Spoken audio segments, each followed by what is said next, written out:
Paranormal King Radio Network, bringing you the best paranormal hosts and guests.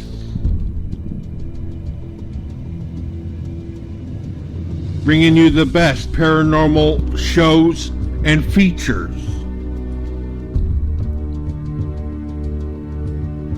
Playing the top musical artists from around the world.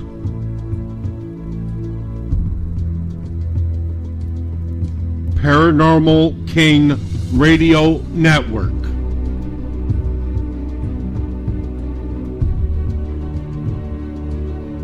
With the best paranormal hosts and guests. The best in paranormal shows and features. Playing the best musical artists from around the world. Paranormal King Radio Network. The paranormal will never be the same.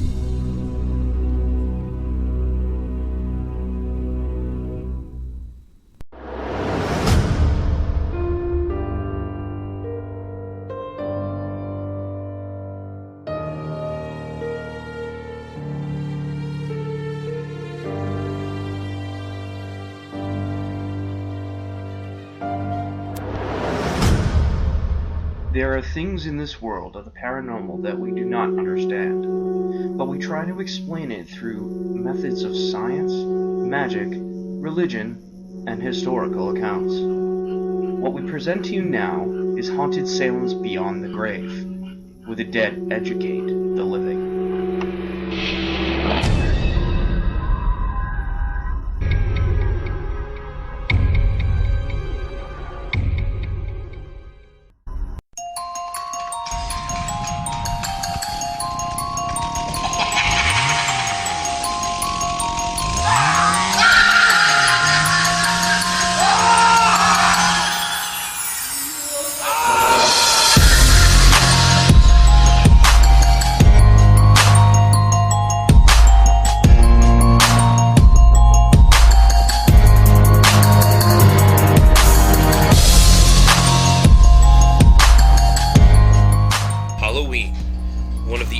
Holidays celebrated today, and one of the most popular holidays out of the year.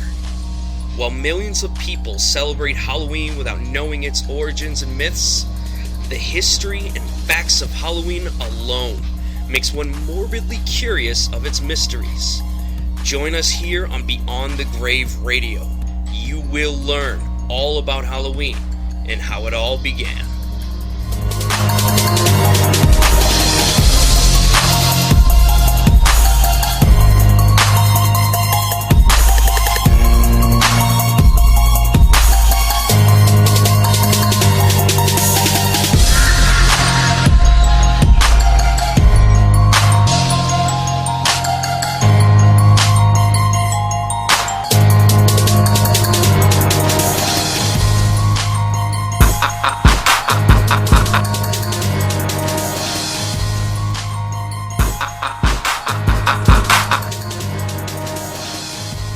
Welcome to Beyond the Grave Radio with Haunted Salem, and educate the living on the Paranormal King Radio Network. I'm your host, Christina Forsetti, and we are here with Corey Thibodeau, the Dark Evangelist. Hey, how's it going? Tonight we have such a fun-filled night in store for all you listeners. Considering we are in my favorite month of October, and it is my 13th show, I'd like to give a shout-out to one of my greatest friends, Jerry Cohane, for helping me come up with tonight's topic, Halloween and its origins. You will learn all about Halloween. We have trivia, facts, myths, folklore, superstitions, recipes, and urban legends. So stick around and let the fun begin. Some people view Halloween as a time for fun, putting on costumes, trick-or-treating, and having theme parties. Others view it as time of superstitions, ghosts, goblins, and evil spirits that should be avoided at all costs. As the Christian debate goes on, celebrating Halloween is a preference that is not always viewed as participating in the evil holiday. Halloween is often celebrated with no reference to pagan rituals or the occult. Halloween is on October 31st, the last day of the Celtic calendar, and it was originally a pagan holiday honoring the dead. Halloween was referred to as All Hallows Eve and dates back to over 2,000 years ago. All Hallows Eve is the evening before All Saints' Day, which was created by Christians to convert pagans, and is celebrated on November 1st. The Catholic Church honored saints on this designated day. While there are many versions of the origins and old customs of Halloween, some remain consistent by all accounts. Different cultures view Halloween somewhat differently, but traditional Halloween practices remain the same. Well, Halloween culture can be traced back to the Druids, a Celtic culture in Ireland, Britain, and Northern Europe. Now, roots lay in the feast of, now what I would say would be Samhain, but it's actually pronounced Samhain, or Corey. Yeah, a lot of people have the misconception of how to talk about how to pronounce the word itself. It's spelled Samhain, S-A-M-H-A-N, but it actually is called Samhain, as she actually pronounced it. She pronounced it well after she had somewhat of a difficulty with it last week. So, as much as it is the pagan ritualistic holiday called Samhain. We also call it the High Holy Year Day of the Year, and it's a celebration of past loved ones. A holiday in and on itself that we share with another country with Halloween is also called Dias del Muerte, which it means Day of the Dead. It's a very well-respected tradition. Mm-hmm. Well, Samhain signifies summer's end or November. It was a harvest festival with huge sacred bonfires marking the end of the Celtic year and beginning of the new one. Many of the practices involved in this celebration were fed on superstition. The Celts believed the souls of the dead roamed the streets and villages at night. Since not all spirits were thought to be friendly, gifts and treats were left out to pacify the evil and ensure next year's crops would be plentiful. This custom evolved into trick-or-treating. The custom of trick-or-treating probably has several origins. During Samhain, the Druids believed that the dead would play tricks on mankind and cause panic and destruction. They had to be appeased, so country folk would give the Druids food as they visited their homes. An old Irish peasant practice called for going door to door to collect money, bread cake, cheese, eggs, butter, apples, and so forth, in preparation for the festival of St. Kill. Don't forget to bake. Also a 9th century European custom called souling. On November 2nd, All Souls Day, early Christians would walk from village to village begging for soul cakes, making out a square piece of bread with currants. The more soul cake the beggars would receive, the more prayer they would be promised to say on behalf of the dead relatives of the donors. At the time, it was believed that the dead remained in limbo for a time after death, and that prayer, even by strangers, could expedite a soul's passage to heaven. But did you know a traditional food eaten on Halloween is barbrek, a kind of fruitcake that can be bought in stores or baked at home? A muslin-wrapped treat is baked inside the cake that can foretell the eater's future. If a ring is found, it means that the person will soon be wed. A piece of straw means that a prosperous year is on its way. And you thought our government was complicated with stipulations on getting some fun things, huh? So, everybody knows the classic bobbing for apples. I am a fan of such sport. Bobbing for apples has been an autumn tradition for hundreds of years. Now, despite its presence at Halloween parties and festivals today, however, its origins are more rooted in love and romance than tricks and treats. In fact, it began as a British courting ritual. Son of a gun. Popular among young ladies and their potential beaux. There were several variations of the game. In one set of rules, each apple was assigned to a potential mate. The bobber would then attempt to bite into the apple named for the young man she desired. If it only took her one try, they were destined for romance. If she succeeded with her second attempt, he was doomed. He was court her, but their love would fade. But if it took 3 tries, yet again, the relationship would be doomed. Another approach to the game was a race to be the first to bite an apple. The first to emerge successful would be the first to marry. A related superstition suggests that if a girl put the apple she had bitten underneath her pillow, she would see her future soulmate in her dreams at night, not the tooth fairy. Eventually, the game declined in popularity, and then by the 1800s, it was common only in Ireland and certain areas of England.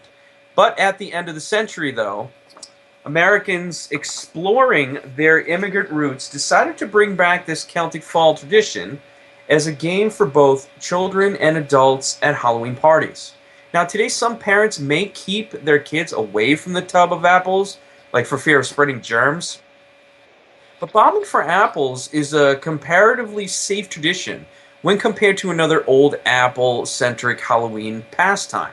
Now, Snap Apple, in the game of Snap Apple, this is fun, an apple was speared on one end of a stick while a lit candle was fixed on the other end. The stick was spun around, and the participant's goal was to take a bite of the apple, avoiding a face full of hot candle wax. Mhm. It sounds like a whole lot of fun, huh? Well, the witch's broomstick. Stick. Sorry. Boston accent kicking in there. Wicked. Wicked. The witch's central symbol of Halloween. The name comes from the Saxon Wicca, meaning wise one. When setting out for the Sabbath, witches rubbed a sacred ointment onto their skin. This gave them a feeling of flying. And if they had been fasting, they felt even giddier. Some witches rode on horseback, but poor witches went on foot and carried a broom or a pole to aid in vaulting over streams. Or caught the nearest 455 to Salem. In England, when new witches were initiated, they were often blindfolded, smeared with flying ointment, and placed on a broomstick. The ointment would confuse the mind, speed up the pulse, and numb the feet. When they were told, "You are flying over land and sea," the witch took their word for it. Legends of witches flying on brooms goes back as far as the beginning of Common Era. The earliest known confession of a witch flying on a broom was in 1453. Basically, they stated that they had done so. In 1563, they said that they have seen his aged mother straddle a broomstick and whisk up the chimney and out of the house, on it saying, "Go in the name of the devil and Lucifer over rocks and thorns." In 1598, Claudine Beaubien and her mother, witches of the Providence of Franche-Comté in eastern France, also spoke of flying up a chimney on a stick. The belief of flying off through the chimney became firmly embedded in popular tradition, although only a few people ever mentioned doing so. It has been suggested that this idea was connected with the old custom of pushing a broom up the chimney to indicate the absence of the housewife. The Germanic goddess Holda and Hol is also connected with the chimney. Also, another common misconception is that chimney sweepers or anything of that sort.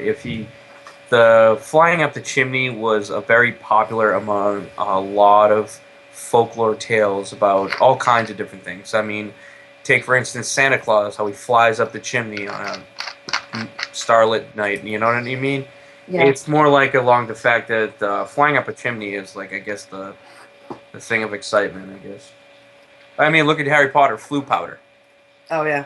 Anybody? Okay, those of you who don't know, which is, I'm very sorry for you, that don't know the Harry Potter realms, what flue powder is that what they'd say is that they go to the nearest, I guess, chimney, or the nearest fireplace or whatever, take the flue powder, which is a green powdery substance, yell where they want to go, And throw the powder down, and poof! It just took them. It go through this thing called the flue system.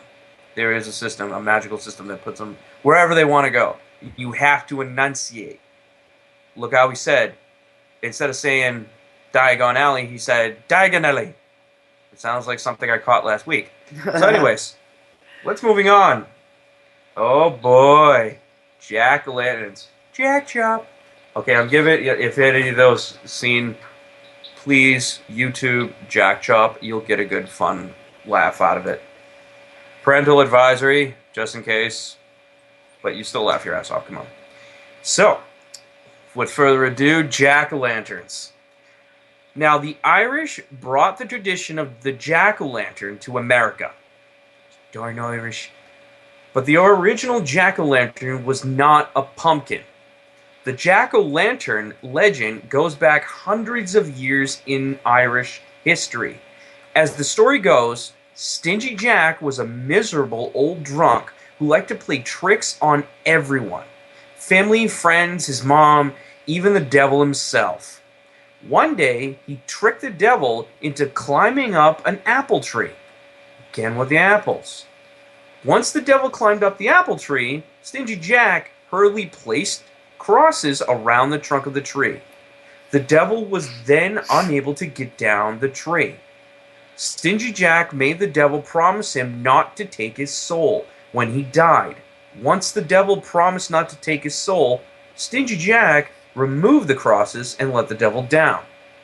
Many years later, when Jack finally died, he went into the pearly gates of heaven and was told by St. Peter that he was too mean and too cruel and had led a miserable and worthless life on earth. He was not allowed to enter heaven. He then went down to hell and the devil kept his promise and would not allow him to enter hell.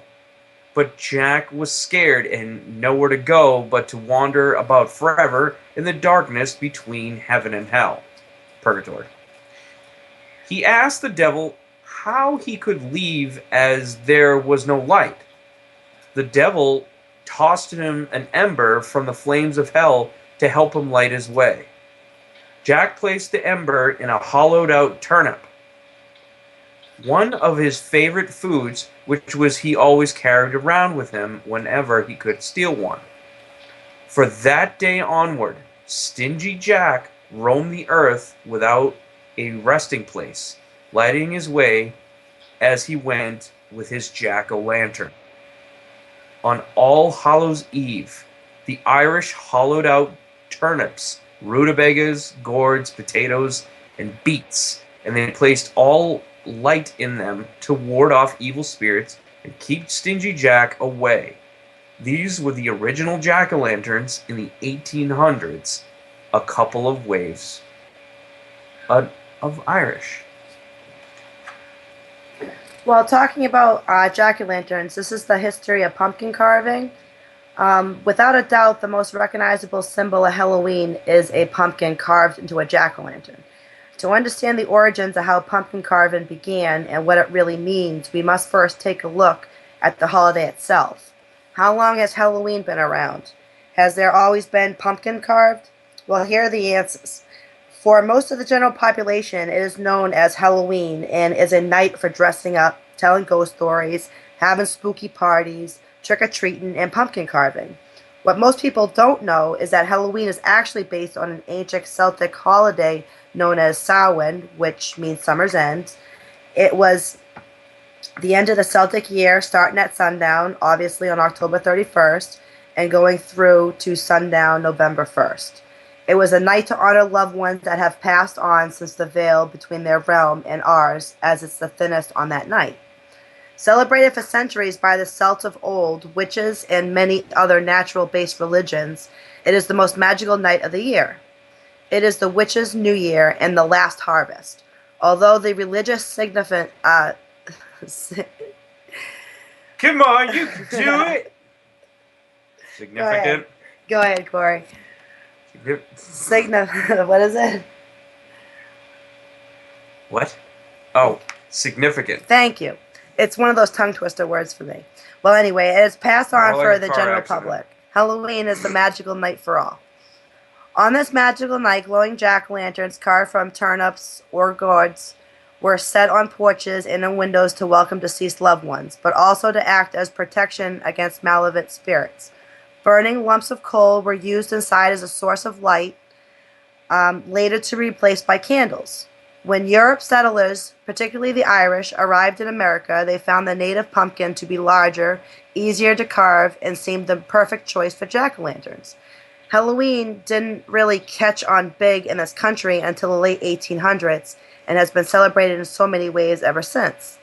While pumpkins are indigenous to the Western Hemisphere and were completely unknown in Europe before the time of Columbus. In 1584, the French explorer Jacques Cartier reported from the St. Louis region that he found gros melons, which was translated into English as ponpians or pumpkins. In fact, pumpkins have been grown in America for over 5,000 years. Native Americans call pumpkins iquotum or is quarter squash. It's what it says is, quarter squash. Did you know that pumpkins are not a vegetable? They're a fruit. Pumpkins, like gourds and other varieties of squash, are all members of the, here we go, cucurbit. Go ahead, say it. I knew something fruity was going on here. Something fruity is going on, because what is that? How would you pronounce that? A car accident. Cucurbitaceae. There you go. Family. You know what? Okay, if anybody can honestly pronounce this, please leave us a voicemail. I'm gonna spell it out. C-U-C, like Q curb it K. C-U-C-U-R-B-I-T-A-C-A-E. I think I did it. But anyways, that's a family which includes cucumbers, gherkins, and melons. Cubitaceae.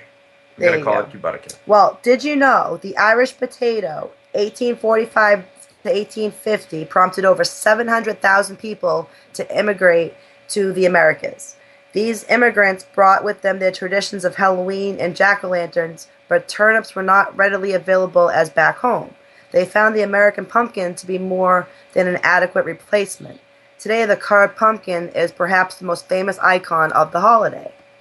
Well, did you know that the pumpkin is really a squash? It is. It's the member of the cucumber family. Did you know that pumpkins are grown all over the world? In fact, 6 of the 7 continents can grow pumpkins. Antarctica is the only continent that pumpkins won't grow in. They even grow in Alaska. Well, did you know that the pumpkin capital of the world is Morton, Illinois? This self-proclaimed pumpkin capital is where you find the home of the Libby Corporation's pumpkin industry. And did you know that the Irish brought this tradition of pumpkin carving to America? The tradition originally started with the carving of turnips. When the Irish immigrated to the U.S., they found pumpkins aplenty, and they were much easier to carve. So, Corey, what do you got for us? Jack Chop. No, just kidding. I'm like obsessed with that. Please YouTube Jack Chop, and you'll laugh. Now, with Halloween coming up, obviously we got to talk about costumes at some point. So Halloween masquerade. How's that? Halloween masquerade. I know that. I know you know that. I know that, but yet I'm mispronouncing. That's not a tongue twister for me. That's funny. From earliest times, people wore masks when droughts or other disasters struck. They believed that the demons that had brought their misfortune upon them would become frightened off by hideous masks.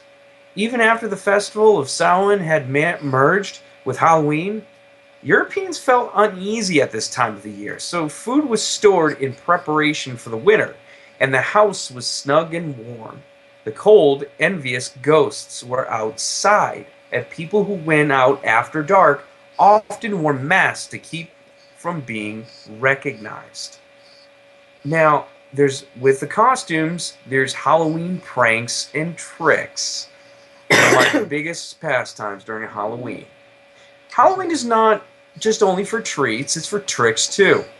So, want to prank someone or create a good scare?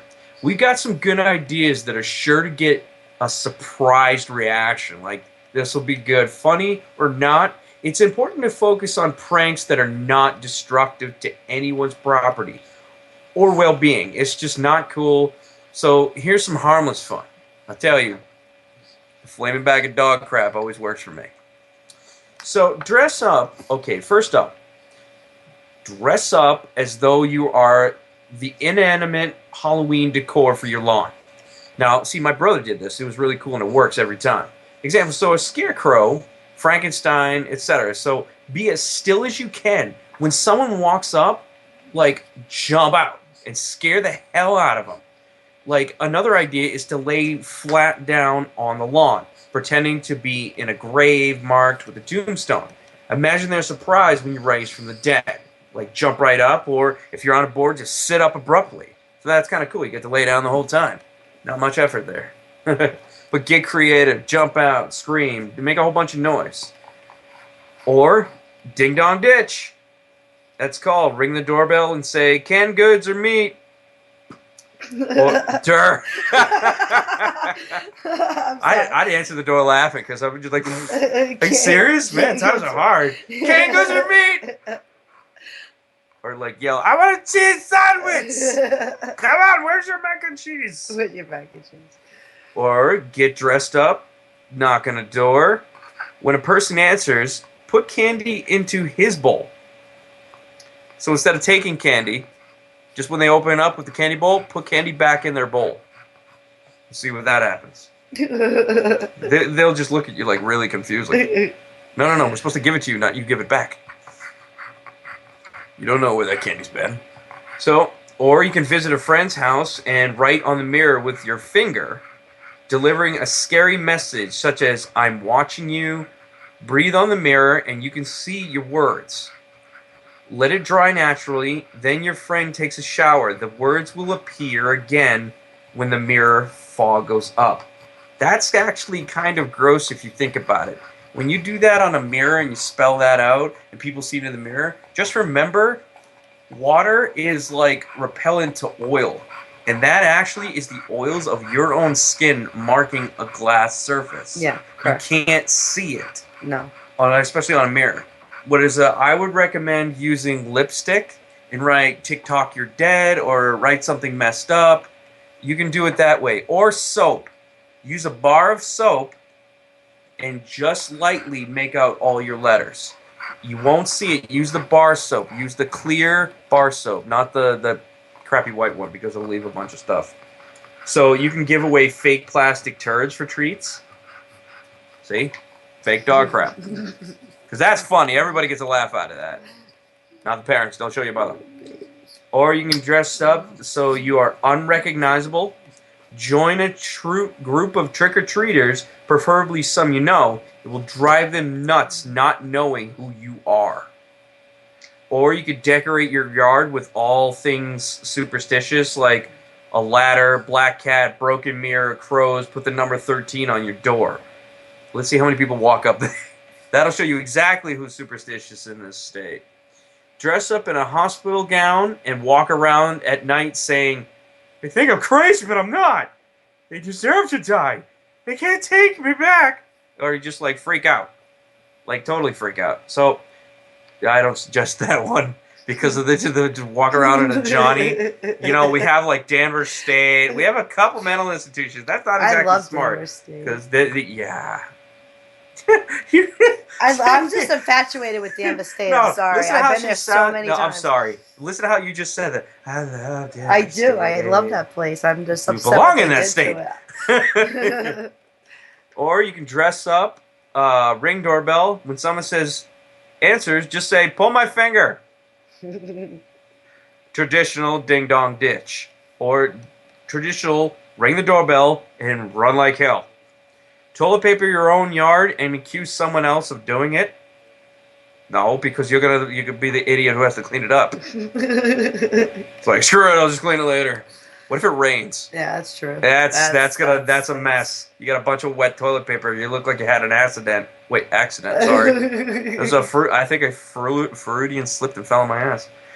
So you can gather everyone's jack-o'-lanterns, and line them up on the sidewalk in the middle of the block.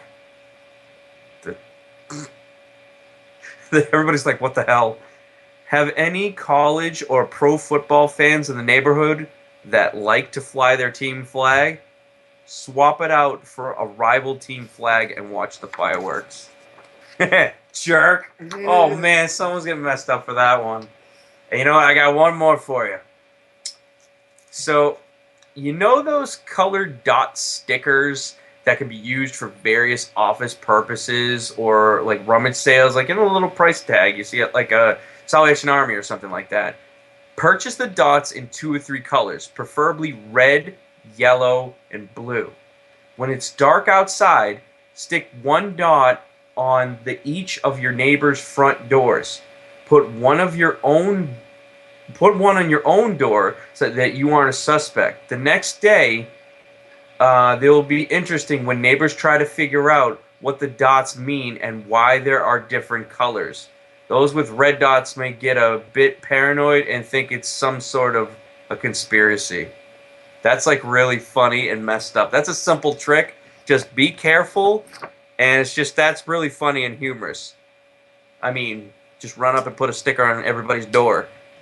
Well, here we go. We have some party pranks. Before guests are to arrive at your Halloween party, have someone dress up and discreetly haunt the route your guests will take to get to your house. Later on, tell a true story about how someone died a horrific death and the ghost haunts the vicinity. Also at your party, keep a cooler on hand for beverages. Put a fake spider or insects near the bottom. Someone will discover it sooner or later.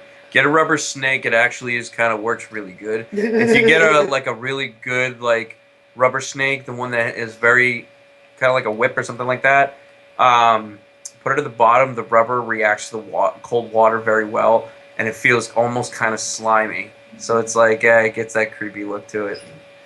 Well, when serving food at your Halloween party, add a set of fake fangs or dentures to the serving bowl. For a hayride, rack ride, have someone lay in a ditch, perfectly visible, face down, pretending to be dead. Add fake blood for visual effects. Stop the hay rack to investigate and let partygoers approach the body. Give your guests the scare of their life when the body jumps up and chases them. Well, as far as safety tips, ghosts, ghouls, and monsters aren't the only thing to be afraid of on Halloween. Accidents and mishaps increase dramatically when children trick-or-treat. To avoid the many dangers children face while trick-or-treating, use common sense. Be aware of potential Halloween hazards and take precautions to eliminate them. Consider heading for an indoor Halloween party and bypass any chaos or danger. So as far as some Halloween safety, you want to wear flame retardant costumes. Make sure your Halloween costumes is color fast so the color doesn't run into your other clothes if it rains. Try on costumes before Halloween to allow time for altering. Hem your costume so you don't trip or fall. Watch your pant legs or anything dangling below, like a tail or anything of that nature. There's a lot of Halloween hazards, considering one of the common misconceptions is if you have kids going on there that are not of legal age to be walking around by themselves, please be accompanied by an older adult or a parent. Always carry a flashlight on you at all times because it's going to be dark. Very mindful of traffic in terms of cars. If you have a bright costume, don't be afraid to wear it. At night, it's better if the driver can honestly see you. True. And also be careful of certain types of candies. If you don't trust it, if you see any open candy that is given to you, if the packaging of the candy looks very altered in any way, shape, or form, get rid of it. And if it looks really sketchy, show it to your parent and notify the police. Yep. You want to apply reflective tape to your Halloween costumes. Avoid cumbersome masks. Use makeup instead. Use only hyperallergenic and non-toxic makeup. Wear comfortable, practical shoes. Double tie your shoelaces so you don't trip. Keep your costume and wig away from candles. Don't carry fake swords, guns, knives, or similar accessories that look authentic. Make sure they're flexible and cannot harm anybody. Like you said, a toy plastic gun can be treated as a real one. Accidental shootings, period, has been known prone by fake weapons. So seriously, if you're going to go out trick-or-treating, I know it looks cool as a part of the costume, but leave it at home. Save it for a party where no one will get hurt or mistaken for something else. True. So also wearing when you're wearing a rubber mask that you can buy from any local costume shop, or a lot of the costumes you see inside of CVS and Walgreens and stuff like that, find a well-ventilated mask. If you have a big rubber mask, see if you can ask a parent or do it yourself to cut small little slits inside where your nose and your mouth are, because you want it very ventilated. When you're doing a lot of walking around trick-or-treating, and it doesn't seem like a strenuous activity, it will, because the smaller space, the small amount of oxygen coming into the mask will not compensate for your walking. So please make some ventilation holes. You're not going to ruin the mask. Just use a pair of scissors. Cut triangle holes close to where the breathing ports are, or make the breathing ports bigger. So, you know what? Here's another. I've got a whole laundry list of more. Thank you to Christina, who is a mom, by the way. Yes, I am. She's a mom. I'm a dad. Thank you. We have a proud son named Tim. He's in the next room. Looks a little old for my son, but for Jesus Christ. All right. Oh, he heard me.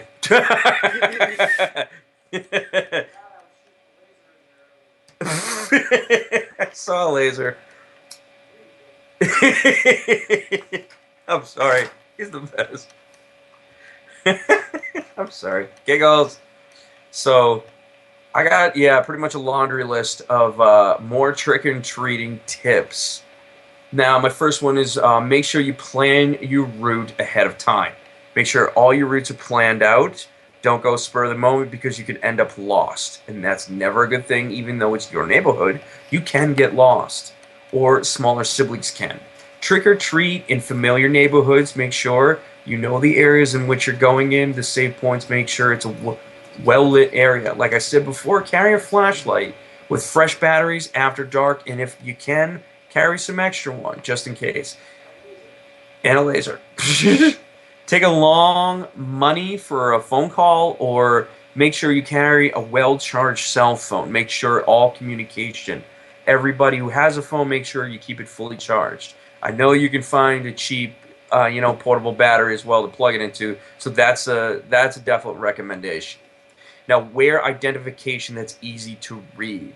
Now, just in case you're in a large group of people, or you're in an area you're unfamiliar with, please make it known of what your name is, especially if you're a smaller child.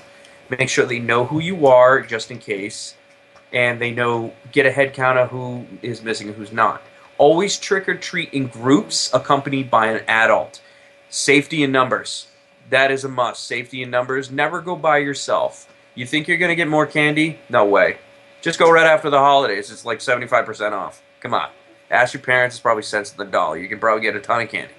But seriously, go in numbers. Always safety in numbers.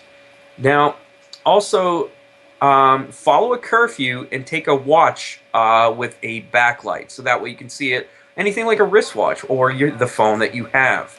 Set a curfew so that way, everybody will be back at the same place. Now, stay on the sidewalks and out of the streets. Don't only cross at intersections and designated crosswalks. Make sure that area is well lit so they can see you and you can see them.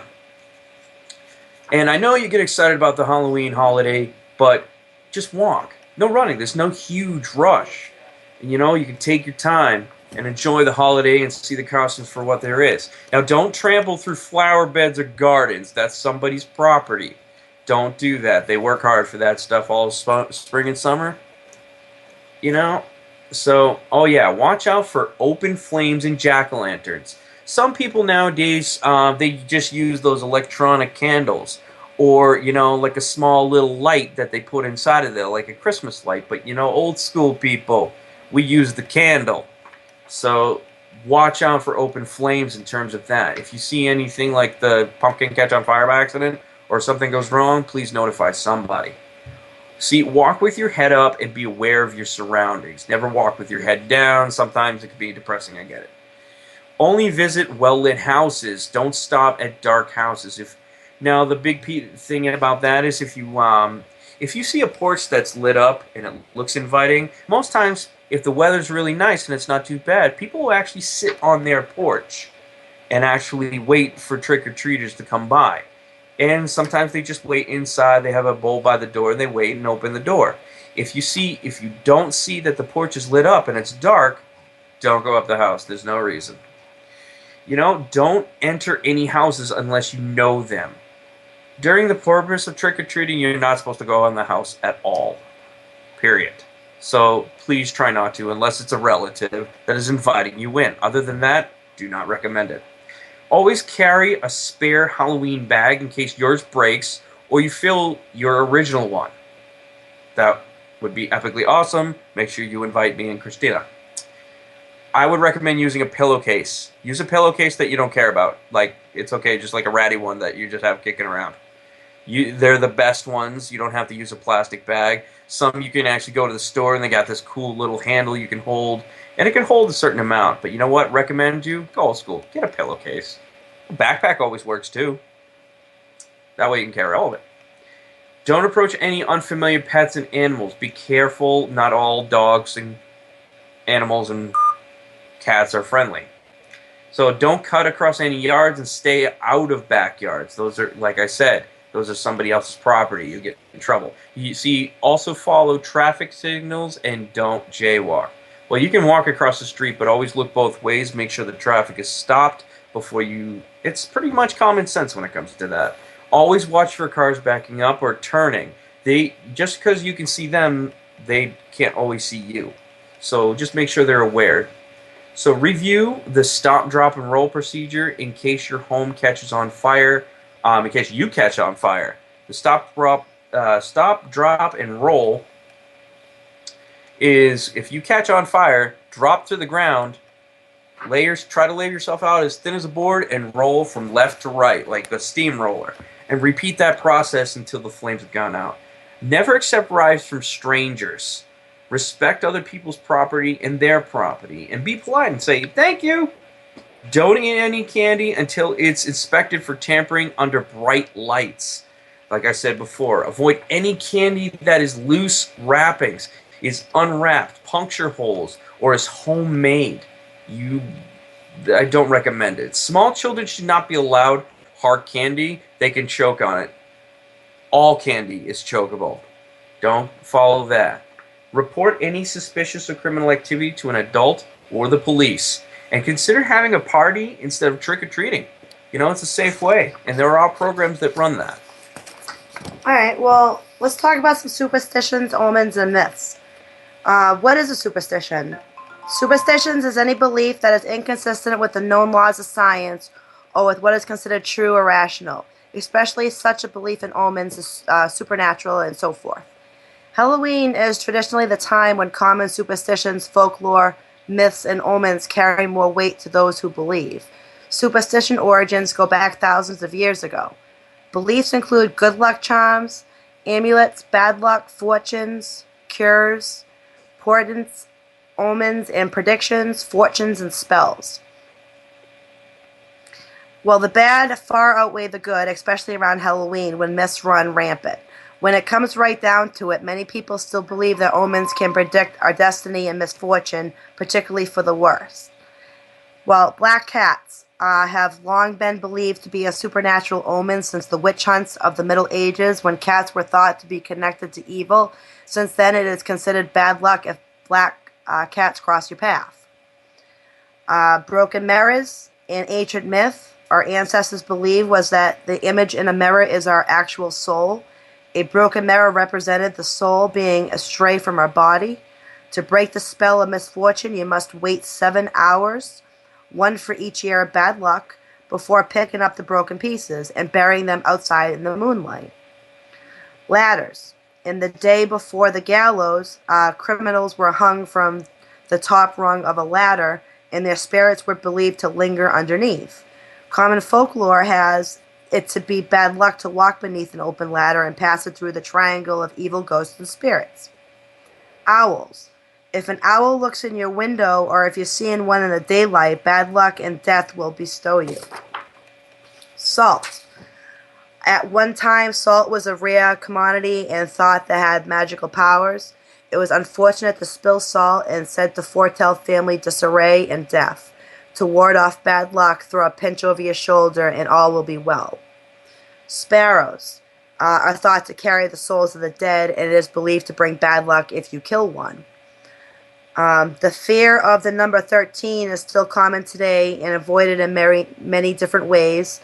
Some buildings still do have an official 13th floor, and many people avoid driving or going anywhere on Friday the 13th.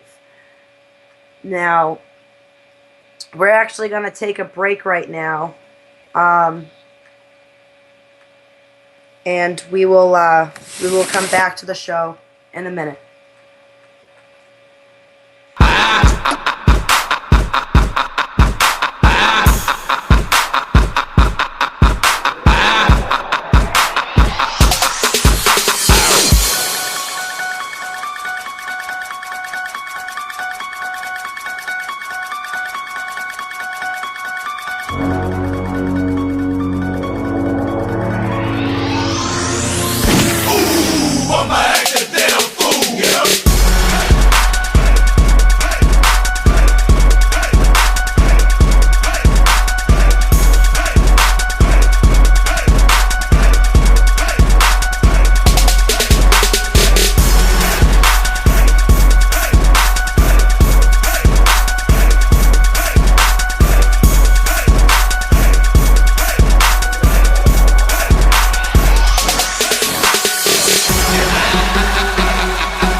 Welcome back to Beyond the Grave Radio with Haunted Salem, where the dead educate the living, here on the Paranormal King Radio Network.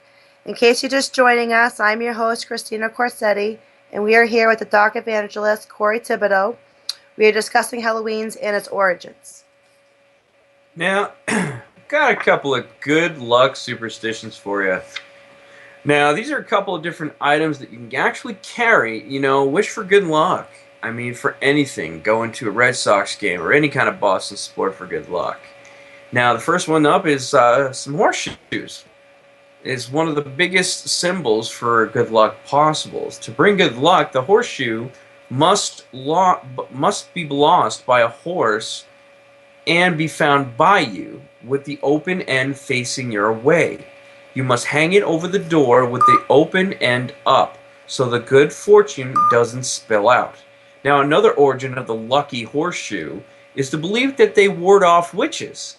Witches, it was once believed that were opposed to horses, which is why they rode brooms and pitchforks instead. By placing a horseshoe over a door, the witch would be reluctant to enter. Hat tip iris. That's cool. So, a four-leaf clover is believed to protect humans and animals from evil spells, and is thought to be good luck to find a four-leaf clover, particularly for the Irish. Basically the symbol for Irish. Now, there's another thing called a rabbit's foot. Everybody loves that as the lucky charm that they find in some different occult shops and a couple of little novelty stores. Now, these lucky charms are thought to ward off bad luck and bring you good luck. You must carry the rabbit's foot on a chain around your neck or in your left back pocket. The older it gets, the more good luck it brings. I would suggest the pocket, not around your neck. Wrong, bad impression, even though it's a harmless thing. And wishbones. Around the time of Thanksgiving, you get that turkey, and you find the thing called the wishbone. 2 people are to pull apart a dried breastbone of a turkey or chicken, and the one who is left with the longer end will have their wish come true. Now, I have a couple common myths and folklore for you. Now, if you hear footsteps behind you on this night, don't look back. It may be the dead following you. Turning back around could mean that you will soon join the dead. So try not to look behind you when that happens. So, tying a knot into a handkerchief wards off evil. Carry a lump of bread in your pocket when you're walking in the dark. It will serve as an offering to the ghosts. If you do not want to be haunting a graveyard anytime soon, be sure you do not look at your shadow in the moonlight. Doing so, All Hallows Eve will guarantee your death within a short span of time. Now, ladies, girls who carry a lamp to a spring of water on this night can see their future husband in the reflection. So, pay attention. Well, if you see a ghost, walk around it 9 times and it will disappear. If a candle lighted as part of the ceremony blows out, it's a sign that evil spirits are nearby. If you hear 3 knocks and no one is there, it usually means someone close to you has died. The superstitious call this is the 3 knocks of death. When a good life was lived, flowers will grow on the deceased's grave, but if the deceased was evil, weeds will grow. The old Celtic custom was to light great bonfires on Halloween, and after these had burnt out, to make a circle of the ashes of each fire. Within this circle and near the circumference, each member of the various families that have helped to make a fire would place a pebble. If on the next day any stone was out of place or had been damaged, it was held to be an indication that the one to whom the stone belonged would die within 12 months. Never slam a door. You might hurt a ghost. You'll haunt for the rest of your life. Kill a black cat on Halloween and you'll have 7 years of bad luck. Thunder following a funeral usually means a dead person's soul has reached heaven. If a bat flies into a house, it's a sign that ghosts are about and maybe the ghost let the bat in. You will have bad luck if you do not stop the clock in the room where someone dies. If you hold your breath while you drive by a cemetery, evil spirits can enter your body. Now, if bats come out early and fly around playfully, then it's a sign of good weather to come. Now, but if a bat flies around a house 3 times, it's a death omen. If a black cat meows on your porch or near a window, a death will soon occur in the family. If you peel an apple from top to bottom, the person with the longest unbroken peel will be assured the longest life. But if you threw the apple peel over your shoulder, the initial it forms upon landing is initially of your future mate. So remember, don't point at a grave or your finger will rot off. Don't wave or there goes your whole hand. When bobbing for apples, it is believed that the first person to bite an apple would be the first to marry. If you go to the crossroads at Halloween and listen to the wind, You will learn all the most important things that will befall you during the next 12 months. A person born on Halloween can see and talk to spirits. And I mean, there's a couple more. Happy birthday forever, anybody who's actually born on Halloween, which is really cool. Now, to prevent ghosts coming into the house at Halloween, bury animal bones or a picture of an animal near the doorway. Preferably a dog, because that's your best bet. Second zero. In Britain, people believed that the devil was a nut gatherer. On Halloween, nuts were used as magic charms. Or you can just leave a bowl of nuts on your front porch. Or you can leave your cousin there, thinking that he's nuts.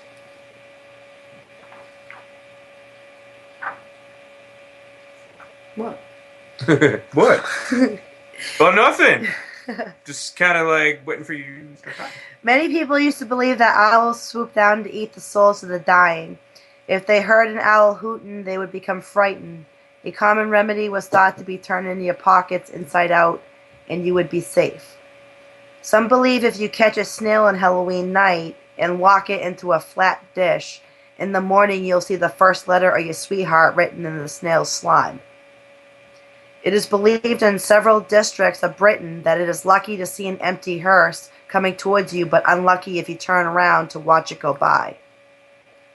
Throughout Germany, it is said that anyone who lies in a coffin, even for fun, is inviting death, and that no item of clothing belonging to the living person should ever be placed on a corpse when it is placed in a coffin, for as it rots in the grave, so will the rightful owner decline towards death. You should walk around your home 3 times backwards and counterclockwise before sunset on Halloween to ward off evil spirits. Knocking on wood keeps bad luck away. If you see a spider on Halloween, it could be the spirit of a dead loved one who is watching you. If you ring a bell on Halloween, it will scare evil spirits away. In North America, it is bad luck if a black cat crosses your path, and good luck if a white cat crosses your path. In Britain and Ireland, it's the opposite. If a candle's flame suddenly turns blue, there's a ghost nearby. Mashed potatoes offer a method of divining who would be the first to wed. Into the heap of mashed potatoes, a ring, a 3-penny bit, a button, a heart-shaped charm, a shell, and a key are inserted. Then all the lights in the room are turned out, and each guest, armed with a spoon or fork, endeavors to find the hidden charms. The one who finds the ring wins and marries first. The 3-penny bit signifies wealth. The button, the bachelorhood or spinterhood. The heart, passionate love. The shell, long journeys. And the key is great success and power. Now, to find out if your lover is true, select one of the letters which you have received from your sweetheart, especially one which contains a particularly passionate and important declaration. Lay it wide open upon a table, and then fold it 9 times. Pin the folds together. Place the letter in your left hand glove, and slip it under your pillow. If on that night you dream of silver, gems, glass, castles, or clear water, your lover is true and his declarations are genuine. If you dream of linen, storms, fire, wood, flowers, or he is saluting you, he is false and has been deceiving you. Now, girls who carry a broken egg in a glass to a spring of water during the day can not only see their future husband by mixing some of the spring water into the glass, but she can also see a glimpse of her future children. Now, Halloween derives its name from the fact that in the Christian calendar, it occurs, like Christina said, on All Saints or All Hallows Day. But, it was the last night of the year according to the ancient calendar of the Celts. But, yeah. Some folklore even tells it that it appreciates the time of the month, and all, but also from the hour of dusk until midnight. Now, the time in which like that kind of creepy stuff occurs can be usually misconstrued between 12 midnight and 3 a.m. Burning candle inside a jack-o'-lantern on Halloween keeps evil spirits and demons at bay. It is also believed that if a person lights a new orange-colored candle at midnight on Halloween and lets it burn until sunrise, he or she will be the recipient of good luck. To cast a headless shadow, or no shadow at all, is believed by many folks in the United States and in Europe to be an omen of death in the course of the next year. It's dangerous to sleep when thirsty, for the soul will leave the body in search of water. If the body is wakened too quickly, the soul may not have time to get back, and the body will die. Make sure you put your clothes on inside out and walk backwards on Halloween night to meet a witch. Well, you don't have to do that. Just let me know when you do it. I'll be over in 2 seconds. With a video camera. One Gaelic superstition states that all souls that are bound in purgatory are set free for 48 hours on All Hallows Eve. In Wales, it is believed that those people who are destined to die within a year will hear a sigh that is carried by the wind which blows over their feet of the dead. This wind will blow on Halloween night. Bunch of stinky feet. Girls placed hazelnuts along the fronts of the fire grate, each one to symbolize one of her suitors. She would then find out who her future husband would be by chanting, "If you love me, pop and fly. If you hate me, burn and die." Wow, that makes a lot of sense. When a passing graveyard or a house where someone has died, turn your pockets inside out to make sure that you don't bring home ghosts in your pocket. I want a pocket ghost. I'm sorry. Cool, I want a pocket ghost. How cool would that be? Just ghost pops out of your pocket. Like that's what you call a portable boo. Portable boo. Nothing? Oh, see, now she laughs after the joke's over. Now, there is an old, I've heard of this, there is an old superstition that the body put in the first grave dug in a new graveyard is always claimed by the devil. It is also said to be unlucky to dig or plow through any ground in which a body has been buried, and certainly no crops planted there will flourish, because of a very ancient superstition that the south wind brings corruption. The south side of churches has always been regarded as the holiest, and it was here for generations that people insisted on being buried. Only folk who had committed suicide and the corpses of stillborn children were buried on the north side.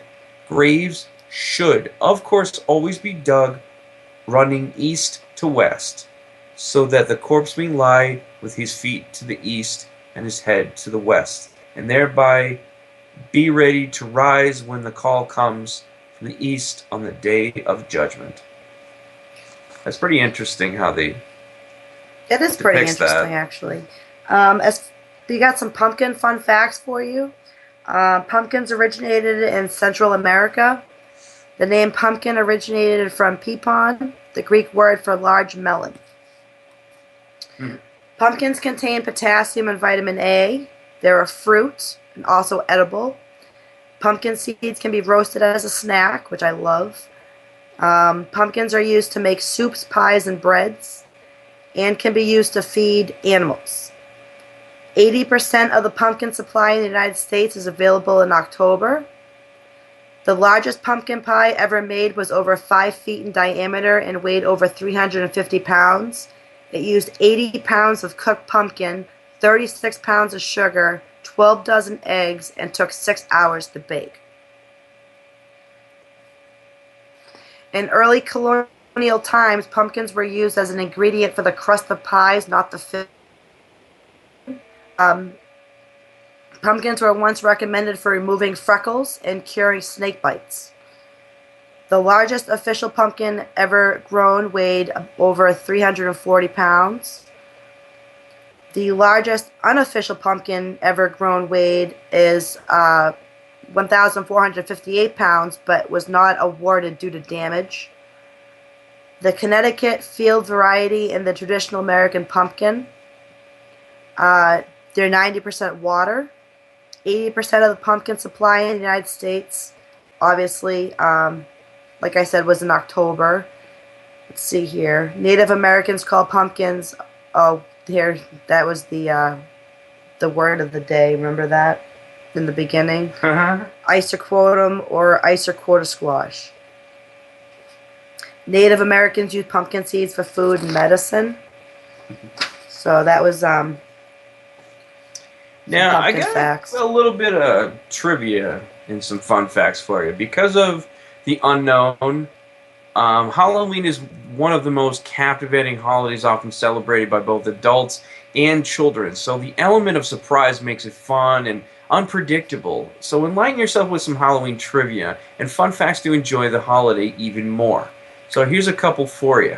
So orange and black are Halloween colors because orange is associated with the fall harvest, and black is associated with the darkness and death.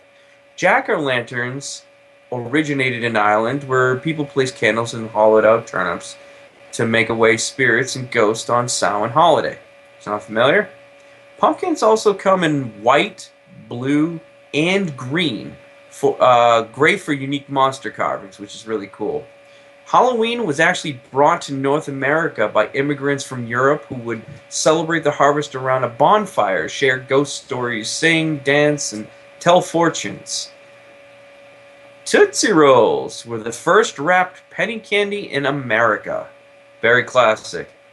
The ancient Celts thought that spirits and ghosts roamed the countryside on Halloween night. They began wearing masks and costumes to avoid being recognized as human. On Halloween, candy of sales average about $2 billion annually in the United States. So right after the holidays, book it over to like Walgreens or CVS. Guaranteed. Chocolate candy bars top the list at the most popular candy for trick-or-treaters, with Snickers at number 1. And number 2, Butterfingers. Love Butterfingers. And Kit Kats. Halloween is the second most commercially successful holiday, with obviously Christmas being the first. Bobbing for apples, as we've so heard this many times before, is thought to have originated from the Roman harvest festival that honors Pomona, the goddess of fruit trees. I didn't know they got a god for that.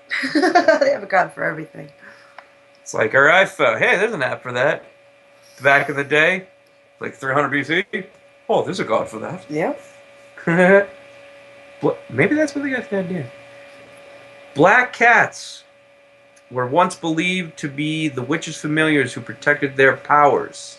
Think about black cats. They were actually well respected in the pharaohs in the time of the Egyptians. They were actually seen as the being or the ethereal being that would bring one soul to the afterlife. And they were also seen in that same culture as harbingers of death. They were instant symbol of death. A good example of that, ever watch The Mummy? Remember when Brendan Fraser throws the cat at the mummy and he freaks? Yep, pretty much.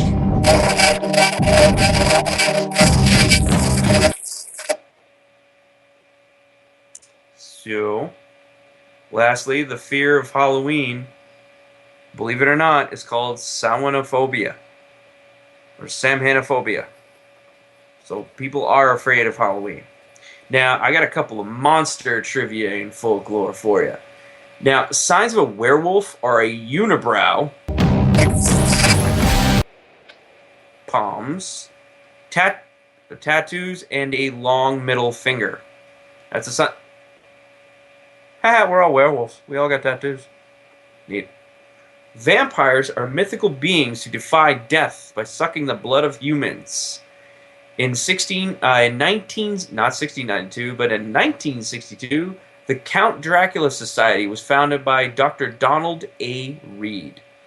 And to this day, there are vampire clubs and societies with people claiming to be real vampires. There really are so-called vampire bats, but they are not from Transylvania. They live in Central and South America and feed on the blood of cattle, horses, and birds. You ever seen Indiana Jones? The Temple of Doom? Those are giant vampire bats. Many people still believe that gargoyles were created by medieval architects and stone carvers to ward off evil spirits. Gargoyles are really cool. They're seen in local folklore as the Sentinels of Stone. Well, we all know the Halloween movie in 1978. Well, because the movie Halloween was on such a tight budget, they had to use the cheapest mask they could find for the character Michael Myers, which turned out to be William Shatner's Star Trek mask. Oh, Shatner. He initially didn't know the mask was in his likeness, but when he found out years later, he was actually honored. Halloween was made in only 21 days in 1978 on a very limited budget. The movie was shot in the spring and used fake autumn leaves, which is crazy. The character Laurie Strode, played by Jamie Lee Curtis, was named after John Carpenter's first girlfriend. Oh. While the setting for the story is in Illinois, the vehicles have California license plates. And Halloween is on October 31st, the last day of the Celtic calendar. It was originally a pagan holiday honoring the dead. Halloween was referred to as All Hallows Eve and dates back over 2,000 years ago. Some creepy tidbits. If you see a spider on Halloween, it is a spirit of a loved one watching over you. Worldwide, bats are virtual natural enemies of night-flying insects.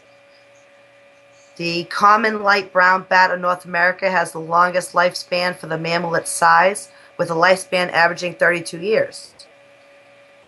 In about 1 in 4 autopsies, a major disease is discovered that was previously undetected. And the Ouija board ended up outselling the game of Monopoly in its first full year at Salem. Over 2 million copies of the Ouija board were shipped. So now we're going to go on another break and listen to some Marilyn Manson, some Halloween.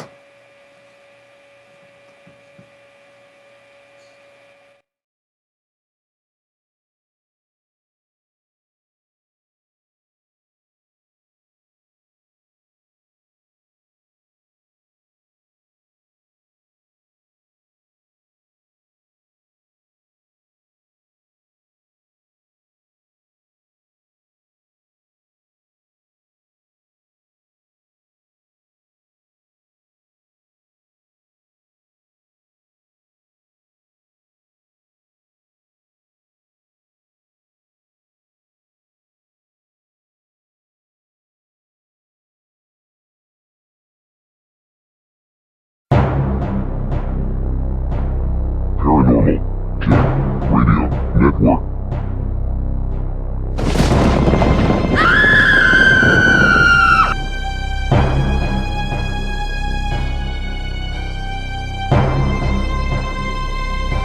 Paranormal Radio Network. The paranormal will never be the same again.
Paranormal Radio Network.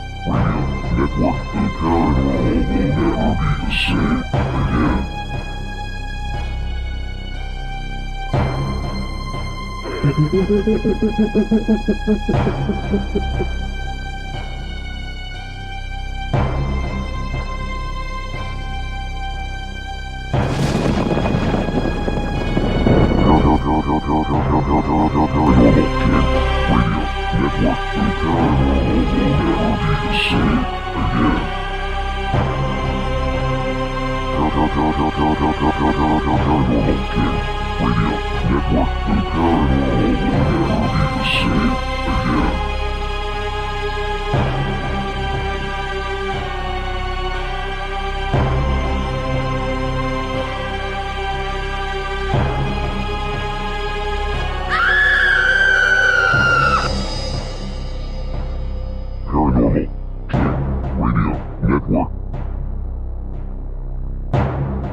Welcome back to Beyond the Grave Radio with Haunted Salem, where the dead educate the living here on the Paranormal King Radio Network. Welcome back to Beyond the Grave Radio with Corey, Haunted Salem. Corey, you got some facts the here dead educate the living here Halloween you may not have known. Yeah, found some really creepy stuff on during the break. Now, the first of the jack-o'-lanterns were actually, it's very creepy.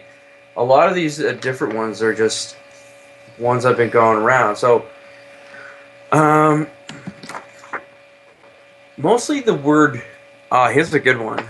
For anybody who is wondering this, the word witch comes from the Old English Wicca, meaning a wise woman. Now, that's spelled W-I-C-C-E, so whatever, how bad you murder the pronunciation, don't worry about it, nobody's wrong. In fact, Wiccan were highly respected people at one time, according to popular belief. Now, witches held one of their two main meetings or sabbats on Halloween night. Now, an intense and persistent fear of Halloween, like I said before, is Samhainophobia. That's an easier way of saying Samhainophobia. God bless you. Samhainophobia, try to say that like really fast, is the fear of Halloween. Now, 50% of kids prefer to receive chocolate candy for Halloween, compared with 24% who prefer non-chocolate candy and 10% who prefer gum. Just throw a pack of Orbits in there, they'll be happy. The owl is a popular Halloween image. And in medieval Europe, owls were thought to be witches, and to hear an owl's call meant someone was about to die. Now, according to Irish legend, jack-o'-lanterns are named after a stingy man named Jack, who we mentioned once before. The largest pumpkin ever measured, you know this, was grown by Norm Craven. Broke the world record in '93 with an 836-pound pumpkin. That's a lot of pie.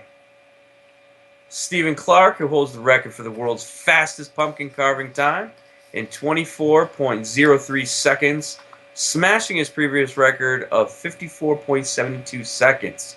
Now, the rules of the competition state that the pumpkin must weigh less than 24 pounds and be carved in a traditional way, which requires at least eyes, nose, ears, and mouth. Trick-or-treating evolved from the ancient Celtic tradition of putting out treats and food to, placate spirits who roamed on the streets in Salem. A sacred festival that marked the end of the Celtic calendar year, which is really fun because you always want to mention that. It was always the end of the year. All right, well, the first known mention of trick-or-treating in print in North America occurred in 1927 in Alberta, Canada. Halloween originated in Ireland over 2,000 years ago. Ireland is typically believed to be the birthplace of Halloween. With their link to the ancient Celtic festival of Samhain, and later to witches, cats have a permanent place in Halloween folklore. During the ancient celebration of Samhain, druids were said to throw cats into a fire, often in wicker cages and part of deviation proceedings. Scarecrows, a popular Halloween fixture symbolizing the ancient agricultural roots of the holiday. Halloween was influenced by the ancient Roman festival Paranormal, which celebrates the harvest goddess at the same name. Many Halloween customs and games that feature apples, such as bobbing for apples, and nuts, date from this time. In fact, in the past, Halloween had been called Sand Apple Night and Nutcrack Night. Scottish girls believed they could see images of their future husband if they hung wet sheets in front of a fire on Halloween. Other girls believed they would see their boyfriends' faces if they looked into mirrors while walking downstairs at midnight on Halloween. Because Protestant England did not believe in Catholic saints, the rituals traditionally associated with Halloween became associated with Guy Fawkes Night. England declared November 5th as Guy Fawkes Night to commemorate the capture and execution of Guy Fawkes, who co-conspired to blow up the Parliament in 1605 in order to restore a Catholic king. There is a saying that goes along with that. Remember, the 5th of November. Check out the movie V for Vendetta. Definitely explain why. Now, here's a good one. One of my all-time favorites, Harry Houdini. He lived from 1874 to 1926 and was one of the most famous and mysterious magicians who ever lived. Strangely enough, he died in 1926 on Halloween night as a result of appendicitis brought on by 3 stomach punches. Now, according to tradition, if a person wears his or her clothes inside out, then walks backwards on Halloween, he or she will see a witch at midnight. Or something else. Now, like I also mentioned before, here's a really cool fact. Mexico celebrates the Days of the Dead. Like I said, Días de los Muertos. And on the Christian holidays, All Saints' Day, November 1st, and All Souls Day on November 2nd, instead of Halloween. The townspeople dress up like ghouls and parade around the street. During the pre-Halloween celebration of Samhain, bonfires were lit to ensure the sun would return after the long, hard winter. Often, druid priests would throw the bones of cattle into the flames, and hence, bonfire became bonfire, which is really cool. That's the origin of the term bonfire. They just dropped the E. Dressing up as ghouls and other spooks originated from the ancient Celtic tradition of townspeople disguising themselves as demons and spirits. The Celts believed that disguising themselves this way would allow them to escape the notice of the real spirits wandering the streets during Samhain. That one fact has come up irrevocably a lot of times, is in multiple different cultures. So it is important to remember that. That is actually a tradition that's popped up a lot of different ways. Now, believe this or not, the average American will spend $66.28 on Halloween in 2010, totaling $5.8 billion. The National Retail Federation expects consumers in that year to spend 66.28 per person, which would be a total of approximately $5.8 billion on Halloween costume, cars, and candy. That's up from $56.31 in 2009 and brings spending back to 2008 levels. But the projected amount that is for this year nearly triples that. Yeah, actually it does. Halloween is thought to have originated in 4000 BC, which means Halloween has been around for over 6,000 years. In 1970, a 5-year-old boy, Kevin Toston, allegedly ate Halloween candy laced with heroin. Investigators later discovered the heroin belonged to the boy's uncle and was not intended for Halloween candy. 1974, an 8-year-old, Timothy O'Brien, died of cyanide poisoning after eating Halloween candy. Investigators later learned that his father had taken out a $20,000 life insurance policy on each of his children and then had the candy poisoned his own son into an attempt for the life insurance policy. Both Salem, Massachusetts and Anacoca, Minnesota are the self-proclaimed Halloween capitals of the world. Boston, Mass. Holds the record for the most jack-o'-lanterns lit at 30,128 pumpkins. The Village Halloween Parade in New York City is the largest Halloween parade in the United States.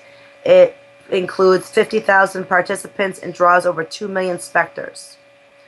And children are more than likely to be killed in a pedestrian car accident on Halloween than any other night. So next we have some Halloween recipes.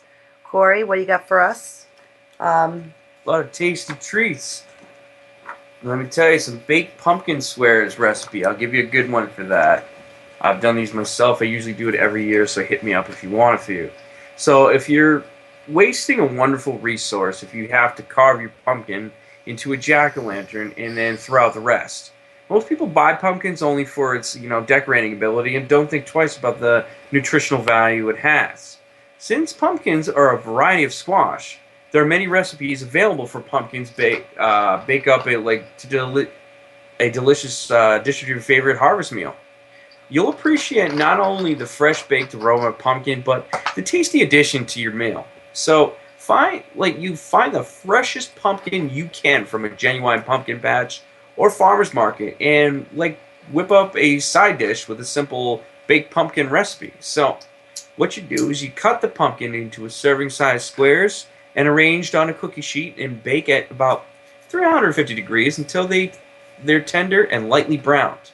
So add additional seasonings such as chopped onions and peppers, bacon bits, chives, honey with a little bit of brown sugar and some sour cream. Melt butter on them while they're still hot, and be a yummy addition to any meal. Trust me, it's very good. Now, I'll give you a basic cookie dough recipe for those who love to bake. This basic cookie dough recipe can be used for delicious decorated Halloween cookies, and it's easy to make. After the dough is mixed and chilled, and use your imagination and decorate your cookies with M&Ms, licorice candy, cake decoration gel, and frosting. Make pumpkins, spiders, ghosts, jack-o'-lanterns, cookies, you name it. Now, the ingredients for this is 1 cup or 2 sticks of butter, softened, 3/4 of a cup granulated sugar, 3/4 a cup brown sugar, lightly packed, a half a tablespoon of baking soda, 1/4 a table salt, and 2 eggs, 1 teaspoon of vanilla, and 2.5 cups of all-purpose flour. Now, put the butter, both sugars, salt, and the baking soda in a large mixing bowl. Make sure it's a good, decent sized one, and then beat it with a mixer for about 3 minutes, or use a mixer for those baking enthusiasts, or just use a simple fork. Blend in the eggs and the vanilla extract, and reduce the mixer speed, and add the flour gradually, or just kind of slow down, add in the little bit of flour there. Pop it in the oven through 375 degrees for about 10 to 12 minutes, and on an ungreased cookie sheet. Make sure it's fully cleaned off. Usually just use water and then lightly dip with a towel. This cookie dough is best used when chilled, so try to mix it up ahead of time to allow it for a couple of hours in the refrigerator. And basically make sure you chill between batches though. And that definitely comes out a lot better. Now, bloody peanuts! Get your bloody peanuts! So, if you're looking for something easy and quick, you gotta love this recipe. This is awesome. With only 2 ingredients, and you can't go wrong. Don't skimp on the barbecue sauce. Look for a good brand. Like, pick one of your favorites. Like, a cheap brand will not turn out as well. So, this is what you need. You need a can of nuts, can of peanuts especially, and then up to about half a cup of barbecue sauce. Combine the peanuts and the barbecue sauce until the peanuts are entirely coated, not too heavy. Spread them out on a foil-lined cookie sheet. So bake them at about 300 degrees for about 10 minutes. Times will vary depending on how thickly coated the peanuts are. Check frequently and remove them from the oven when the peanuts appear to be like covered with dried blood. Let it sail, and after they're done, let them sit until they're completely cooled, and then just transfer it to a serving bowl. Believe it or not, you can use aso sauce because it looks very consistent. Yeah, absolutely you can. We have some frozen hand recipes. Don't use regular ice cubes to keep the Halloween punch chilled. Creep out your guests with frozen hands in the punch. There's 2 simple options for this recipe. 1, basically 1 rubber glove with no lining, a quart of water, some food coloring, and a bread twist or rubber band. As the food coloring of the water you mix and pour into the glove, tie it off tightly with the twist, the twisty of the rubber band. Place on a flat surface that will catch any drainage, and freeze the glove until it's solid. Remove the glove and place the punch in the punch before serving. Or you can take this option. Basically, it's going to match the color of your punch, so because of all you need to do is take some actual punch and freeze it in the glove. This option is tastier than frozen hand recipe 1, since the punch will not dilute when the hands melt. Another variation of this is simply freeze some squirt or Mountain Dew into a glove, which adds a more realistic look to a hand. Make sure the flavor complements the punch. We can do some Halloween chocolate spiders. Basically 20 minutes. It makes about 24 servings. A couple ingredients. 8 ounces of your semi-sweet chocolate chopped. 2 cups of miniature marshmallows. Black or red licorice. And 24 small round candies. Or you could use coated milk chocolate balls. In a microwave-safe bowl, heat the chocolate for 1.5 minutes, stirring after 30 seconds. Stir until melted. Let it sit for 5 minutes. Put in your marshmallows. Drop by teaspoons or tablespoons onto a wax paper-lined baking sheet. Cut your licorice into 2-inch pieces, and make your spiders that way. By putting 8 pieces around it for the legs, and press 2 chocolate balls in for each eyes. You basically refrigerate it for about 20 minutes, and it'll give you about 2 dozen. We actually have the last of our show, which is going to be some urban legends of Halloween. Corey, what do you got? So, there is a Halloween urban legend, and now we need to talk about this safety issue called poison candy. See, if you're like most people, you grew up always giving your trick-or-treat candy to your parents be checked for, and that's all BS because they're checking for the good stuff and they'll probably take it. You probably check your child's candy if you're a parent. Well, take it to the hospital to be x-rayed. Don't worry, it's not going to, if you really go that far. Many hospitals and clinics have programs on Halloween night that let parents and kids bring candy to be x-rayed so that they can be sure there's nothing harmful in the candy. This will not hurt the candy and won't get the kids sick. Have you ever wondered why candy has to be checked on Halloween when it is never checked any other night? That's because of an urban legend about kids eating candy that has been poisoned by madmen who wanted to kill random children on Halloween by lacing treats with poison. Believe it or not, this is still going on. Yeah, actually it is. This is actually cases And of. you gotta be careful when you check your candy too, Also, because watch of out. pinholes.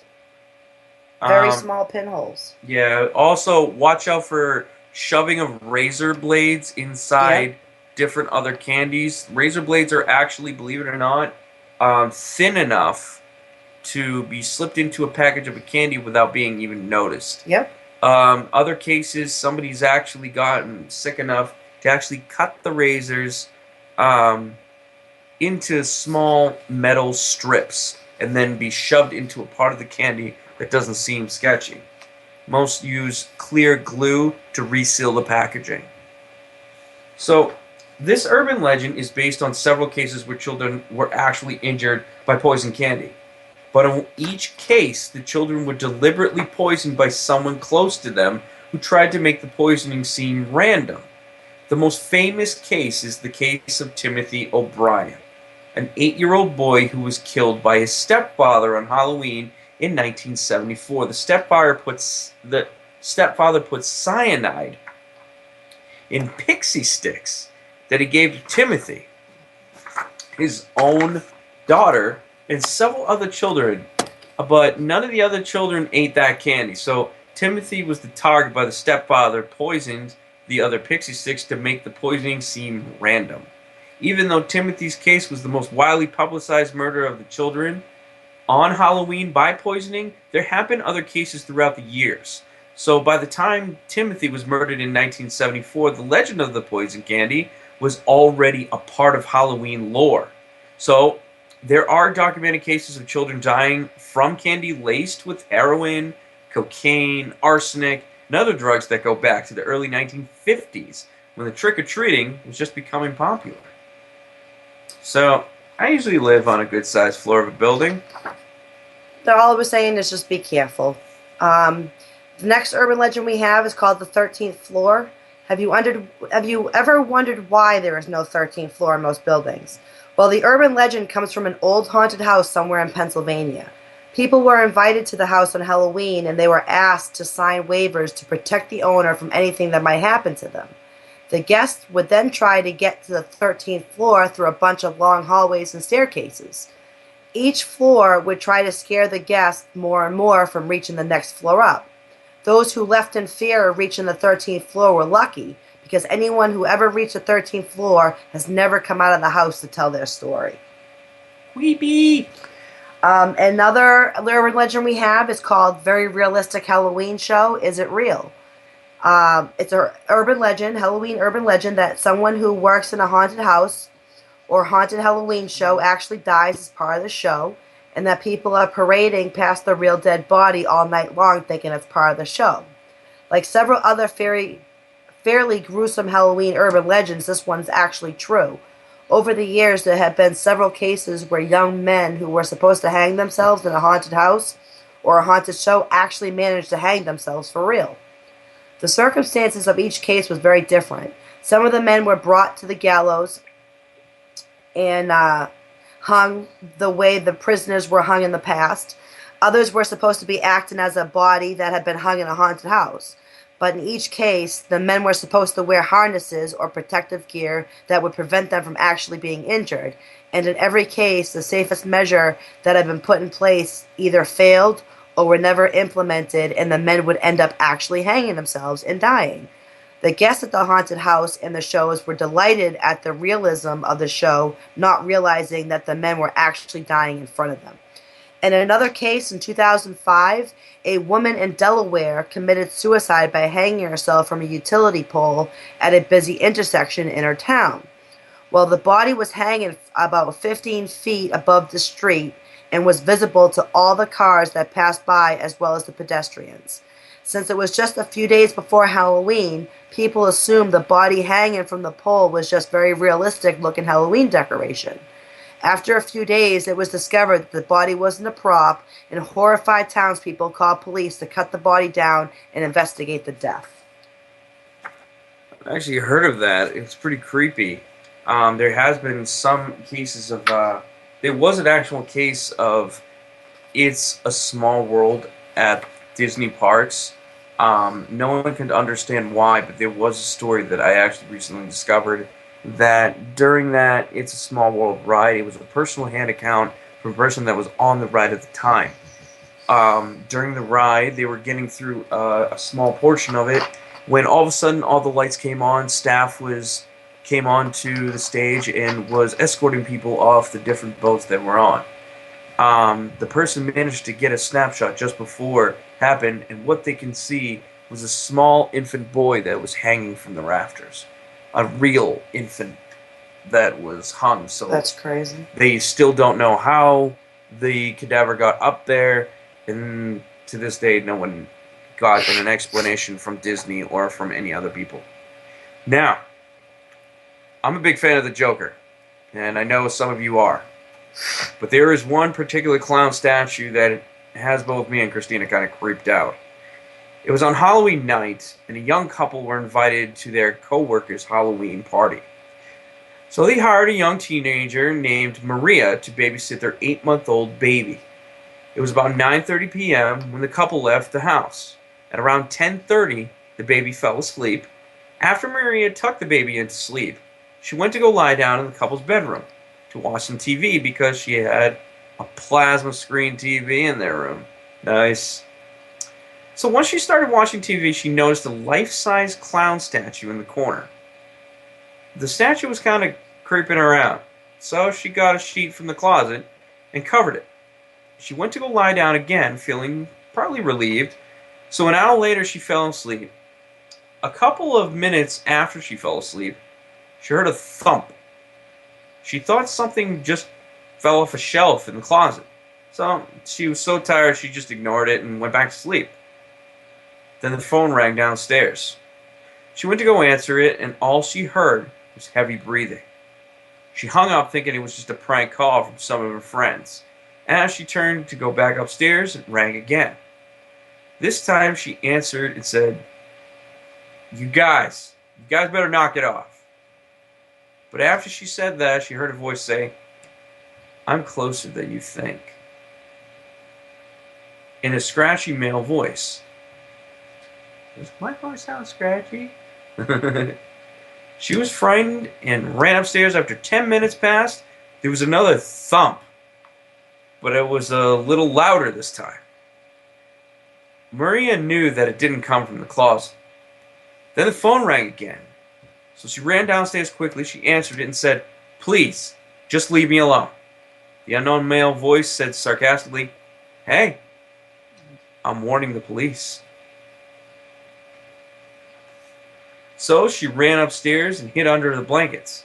So after 20 minutes passed, she heard the loudest, like literally, thump. She was so scared, but she was the babysitter. She was going to get up and check on the baby when, slash, the clown chopped her head off. As the neighbors heard the screams, they were calling the police. When the police arrived, it was silent. They didn't find anything downstairs, so they went upstairs. They noticed that all the doors were wide open, except for the master bedroom. The door was shut.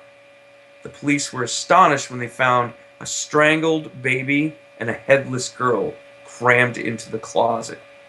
When they closed the closet, they noticed a chair sitting next to a window in the corner of the room. It was so dark they couldn't see very well.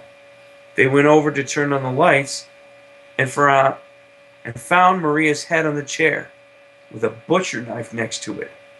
The police were especially astonished to find a note saying, "I warned you guys, didn't I?" Signed, Prisoner. Turns out that the clown was a murderer that escaped from prison. Stranger at the door, knock, knock, knock. There was once a young boy and his sister. One day, her parents went out to run some errands, and they had put off until the last minute. But before they left, they told her children not to open the door under any circumstances. Because they were watching TV, they didn't pay much attention. About an hour after they left, they heard a knock, knock, knock, knock, knock rapidly on the door. The children, who now in their rooms asleep, were awoken at once. So there kept just this knocking going, until finally the sister got up, wondering who it could be. Her brother lay awake in his bed listening. When he heard nothing for a few minutes, and his sister did not return, he got a little bit scared. He decided to go into his neighbor's house, who were very close friends of his. He got out of his bed, headed for the front door in the dark. When he got to the neighbor's house, he found them awake. They told him they were relieved that he was there, because they had just heard on the news that a murderer had been spotted just a few blocks away and not too long ago in the morning. They discovered the sister's body and a discarded knife on the brother's bed. Well, one of our last urban legend stories that we have for you tonight is called The Babysitter Story. Now, The Babysitter Story is truly an unforgettable urban legend. The tale has different variations, but the spooky and downright terrifying elements remain the same. As the story goes, a teenage girl is hired by a young couple to babysit their two small children. They go out to a dinner party and leave the girl to tend to the kids in somewhat isolated large house at the end of the block. Well, when the hour gets late, she puts the children to bed and sits down to watch some late night TV. The phone starts ringing and startles the half asleep teenager. When she answers it, she hears heavy breathing and a man tell her he is coming to get her. While she is somewhat scared, she dismisses it as a prank phone call. 15 minutes later, the phone rings again. When she answers it, the man starts laughing and tells her that he is closer. The babysitter is truly frightened now and calls the police. They tell her that it's probably just a prank call, but they will try to trace the call, so she must keep them on the line as long as possible if it calls again. She once again settles down on the couch, not sleepy at all. The phone rings for a third time, and the man tells her he has come for her, and it's only a matter of time. He continues with some heavy breathing until the babysitter is so terrified that she hangs up the phone again. She quickly decides to get the children to flee the house when the phone rings again. This time it's the policeman on the other end and tells her frantically, "Get out of the house now. The man is inside the house and is calling from the upstairs extension." She runs from the house as police arrive. The madman escapes, but they find the children upstairs dead and a bloody axe laying on the bedroom floor next to an open window. Now, the babysitter urban legend is as old as the hills. In this story, the man is always calling from the upstairs extension, but it is unlikely that he would be able to ring the phone from an extension. In most instances, he'd have to be calling from a separate phone line upstairs. Notice how the perpetrator gets away, leaving him on the loose to prey on the other innocent teenage girls, making for some great storytelling, particularly when the crime is not solved. Watch the 1979 movie When a Stranger Calls and the 1993 sequel When a Stranger Calls Back to see how this legend evolves into film. Want to see something newer? Released on February 3rd, 2006 is a remake of the former movie also titled When a Stranger Calls. So that is our show for tonight. Hope you all enjoyed it. Would like to thank the Paranormal King Radio Network for having us on. Ross Raposo, thank you very much. I want to thank everybody in chat and everyone that tuned in listening tonight. Thank you. Corey? By far, one of the greatest, awesomest holidays of this year is Halloween. So make sure, I want to wish everybody a safe and awesome Halloween this year. Make sure that you, if you are under the age of 18, please bring a parent and or older sibling with you at all times. There's a lot of crazy cool events that we're going to be doing this half of October, so please keep your ear to the internet and keep your ear to the Facebook on all of our sites. We have a lot of awesome activities. Yeah, we have some contests and some raffles going on, and Haunted 31 Days of Halloween as well. I've been leaving the link in group. And make sure a great tip about everything. If you're going to plan out your trips in terms of Halloween activities like trick or treating and all that kind of stuff, not only plan out your routes, but also have a good map of the area. Keep a copy of it on your phone, and also pay attention to the weather. Please dress appropriately. I know you guys got some really crazy costumes, but not all of them are warm. Yeah, it is going to be a cold Halloween So, this ladies, please, just because we've got the stroke of luck of warm weather, summer Doesn't is mean- officially dead and gone. This is the fall. Well, This is Maybon. I'll be bringing my son down to the center of downtown in Salem on Halloween. I'm going to be downtown myself in Salem. So anyone, wants to come say hi, just message me on Facebook, and we can get a time or, meet up during the day or the night. So that would be really cool to come meet Haunted on Halloween. Yeah, that would be really awesome. And you know what, guys? I've been trying to start this new thing that for those of you that are in chat and everybody listening here tonight, if you love photography and want to learn how, like, tips and tricks on how to just, how to take the best shot possible with the equipment you have. You don't have to have a $1,000 camera to get a 1,000-word picture.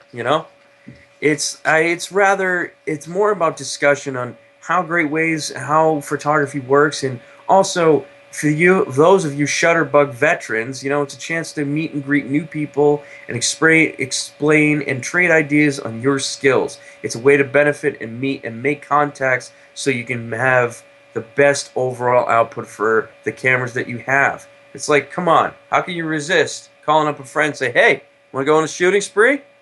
Wrong thing to say, but hey, it's a great way to meet people. So, you know what? I gave it the title Trick Shot Tuesday.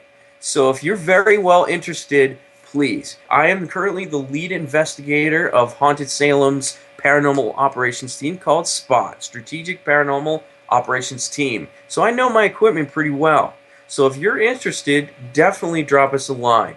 And maybe we can help exercise your photographic expertise.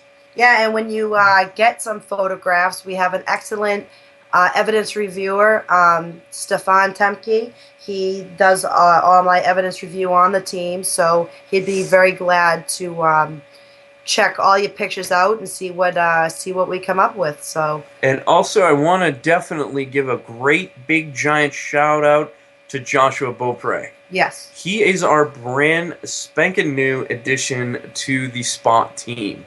Now, he's been doing a lot. I've known him for quite a few number of years, and I definitely give him credibility in terms of technical know-how. This guy brings a lot to the table, and we've been doing nothing but enjoying all his skills that he has to bring to us. Absolutely. I also want to wish a very sad news in the paranormal world. The untimely deaths of both couple Mark and Debbie Constantino. You might have known them on the Ghost Adventures. They were the two masters of the EVP realms. A very unfortunate circumstances happened, which did claim the lives of both. So we wish their family and friends very well in this tragic event. So, also, other lying towns, if you're in Haverhill or any other portion like Methuen, all that kind of stuff. If you guys think that you're too far away to make a difference in this group or participate in anything, you're not. Think again. The wonders of technology have blessed us with a thing called GPS. And trust me, if you have a problem with transport, give us a call. We'll help you out. We can find a way for you to get to us or us to get to you. Not a problem whatsoever. So it's basically, you know what? There is no excuse. If you are interested in the paranormal and you're interested in experiencing things firsthand, nothing but smart, want an actual field experience, give us a call. Absolutely. We're more than happy to bring you on the team and see what you got. So if you know what you're worth, come and get what you're worth. Absolutely. So I want to wish everyone a happy Halloween, and we will see you next week. Thank you, and good night. Good night. Happy hunting.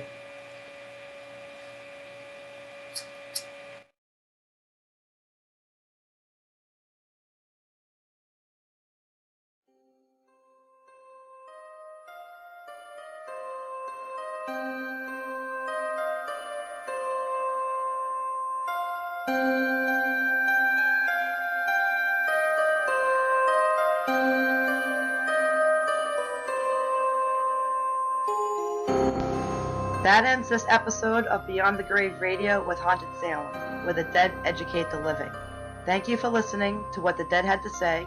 All the stories mentioned are true, and if interested in more, visit us at mysteriesofhauntedsalem.com.